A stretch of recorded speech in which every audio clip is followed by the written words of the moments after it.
Well, thank you first for the invitation to be here. It's always a pleasure. Thank you for the recognition for diamond recognition for our work in Brazil, and really we are very happy and so proud with the now availability of thrombectomy in the country. So it was a long way and really a lot of efforts, but we are so happy, and we approve up to 24 hours.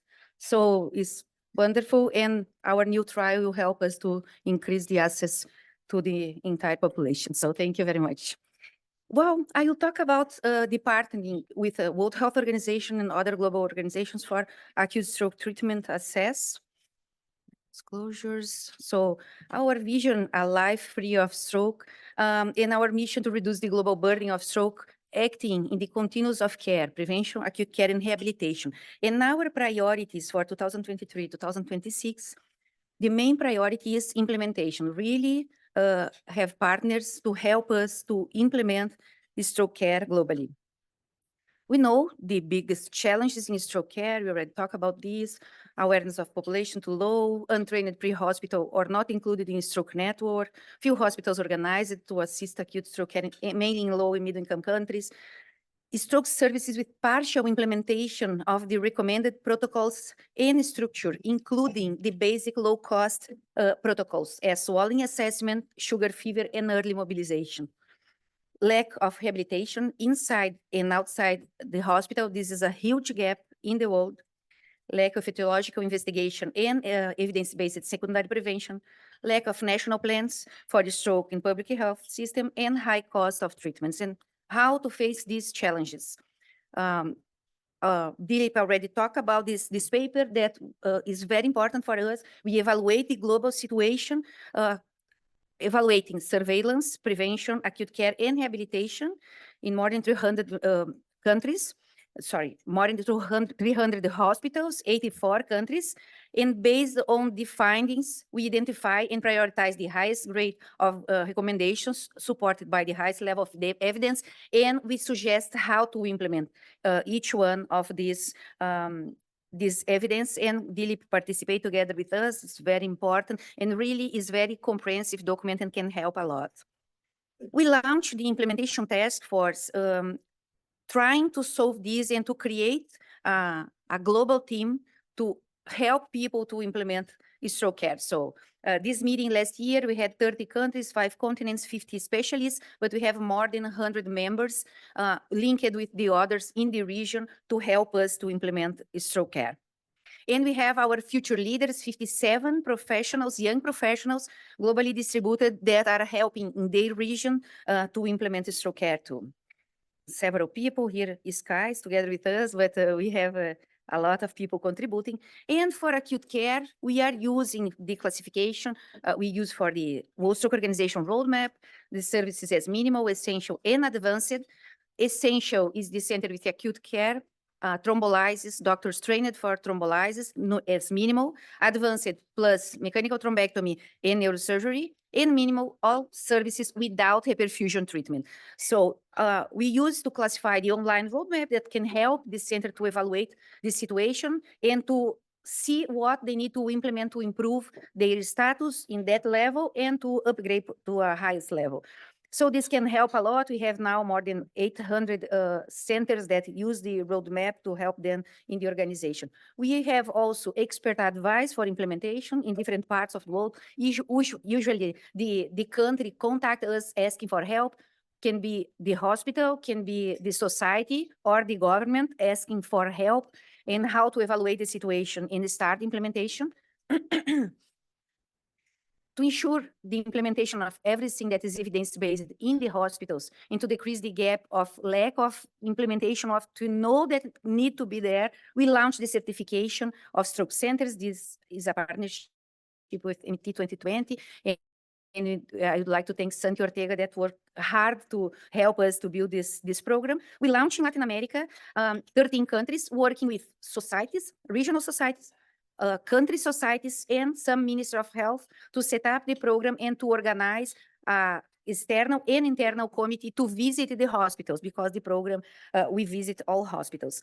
The certification has no cost to the hospitals, and private and public services can participate. So we have sponsors helping us on this.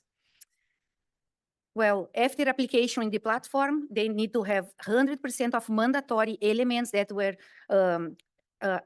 decided by the executive committee of this program, and they have they need to have implemented 75% of the other recommended elements to be certified. After this, they put the documents in the platform and we schedule an on-site visit. You can see here, we evaluate the pathways, the teams, the protocols, the structure, and the resource. They have to all parts of the hospital in the pathway of the patient. And also we review the medical records, 3 to 5 cases, comparing with the quality registry to validate the quality registry. That can be rescue, can be SITS, QR, and can be a national registry too. And at the end, we have a board review, international one, that will judge if the hospital can be certified or not, and what level the hospital can be certified. In 2 years, we had 57 hospitals certified in this region in 13 countries. And this year, we already have 14 new hospitals visited, and they are waiting for the board review for the final certification. So it's really very good. And now, initially we went externally to go to the country to visit. We trained the local committee to visit. And now, for example, Argentina, they visited the 10 centers in the last month with local committee visiting the centers, and after presenting to the international board review for the final certification. So it works very well. Colombia did the same. We launched in India the certification program too, together with the National Accreditation Board, thanks to JRs that work hard for this. And the idea, this is an institution linked to the government, so it will be very good to work there with them to certify the hospitals. And of course, with the local team too. And here is the first visit in the Christian Medical College, the hospital of JRs, the first center certified by the World Stroke Organization in India. We start to work with Menasaino to certify the hospitals linked to them, and now with Menaso. We have already 2 hospitals certified in Turkey, next week in Egypt, and we schedule already Iran. And after Tunisia, Pakistan, for now, is this.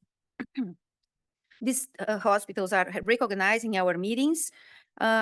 We launch educational programs, a strong one for the stroke centers in Portuguese, in Spanish, and very soon in English too. We identify the hospitals when we visit. We saw that they have the structure, the neurointerventionalist, the device, but the outcomes, too bad. Not all hospitals, of course, but one hospital we saw 80% mortality with mechanical thrombectomy. Other 60% mortality. So we saw, really, we know this, they need a lot more training, and thanks for you, and we need much more training in these services.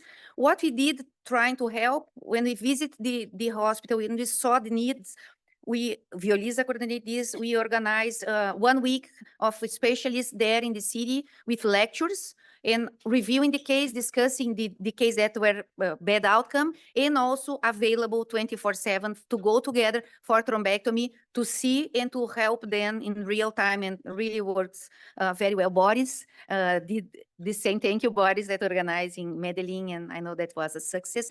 And we are trying to help in this way. Of course, we have a lot more regions that need.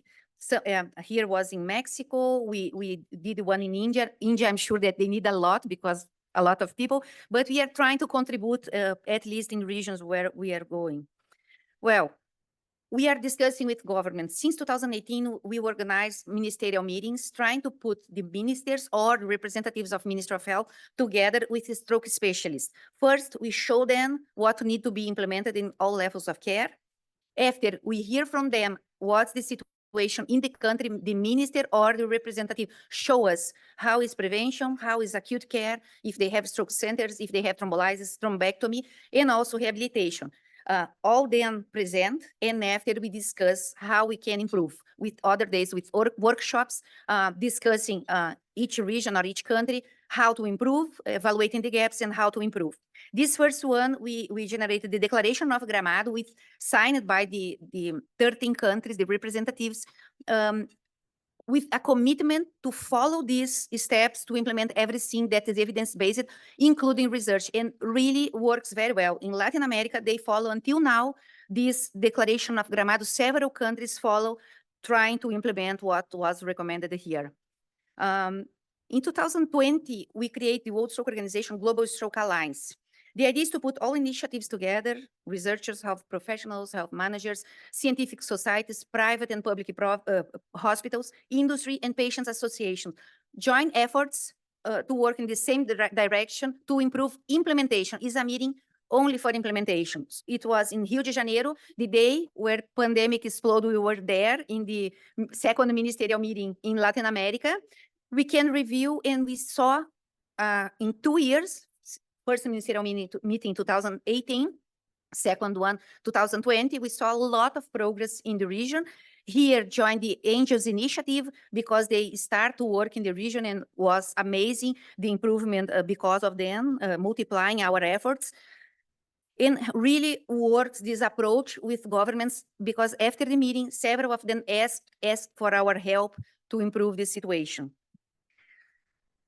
This 2022 Global Stroke Alliance was in São Paulo, and this was the first time we have these 7 ministers in person, the minister, not a representative, in the meeting for 4 days. And we put a specialist to sit with each minister to discuss the region. For example, Mark Ribbo was one to help the Minister of Paraguay. So this is very important, and really the ministers are asking for help. The Uruguay asking us to, including to talk with the finances in the Ministry of Health to know how to reimburse thrombectomy, for example.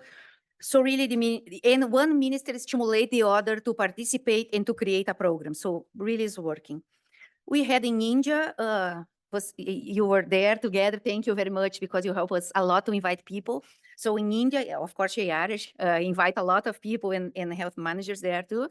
And 173 participants. This one, it was a close meeting, because it was together with G20 in India last year. So we only 4 invited participants, 9 countries represented, and the Ministry of Health of India and representatives of health in the region for these countries. Neurointerventionist workshop too there. Here, the tables with discussions, table for table, with different states in India and different countries in the region, with a moderator to help them on how to improve. JRG is leading in the region a lot of improvements, so a long time working with them too. We launched the Global Declaration on Stroke, so please, if you want to see and to sign together with us, will be a pleasure, because here is almost the declaration of Gramado, but updated with a commitment for the ministers to implement everything that is evidence-based, and the societies to support this document. So really, we have a lot of people already contributing, signing, and endorsing the declaration of New Delhi, or Global Declaration on Stroke. Global Stroke Alliance last year too, so September in India, November in Uruguay. Here is the new Minister of Health of Uruguay, representatives of Ministry of Health of 10 countries in Latin America, reviewing the commitments from the last year. And this meeting was invited by the Ministry of Health of Uruguay, so helps a lot inviting the other ministers. So we try to engage the minister of the country, and the minister invite the others, so it's more effective to bring the ministers. And to finish, here we are working a lot in advocacy. Last year in United Nations Health Assembly, World Health Assembly, and the Global Stroke Alliance in 2 different regions. And this year we will launch the World Health Organization framework for acute coronary syndrome and stroke, to advise the ministers from WHO what need to be implemented in acute care, with focus in stroke unit, thrombolysis, thrombectomy, telemedicine to help, and organization of networks. We will try to launch this in G20, that is in Brazil this year, inviting the ministers to come for the launch. And we are organizing a meeting in a World Health Assembly in Geneva to discuss with ministers there about implementation too. Here is the document and the team that is working. So thank you very much.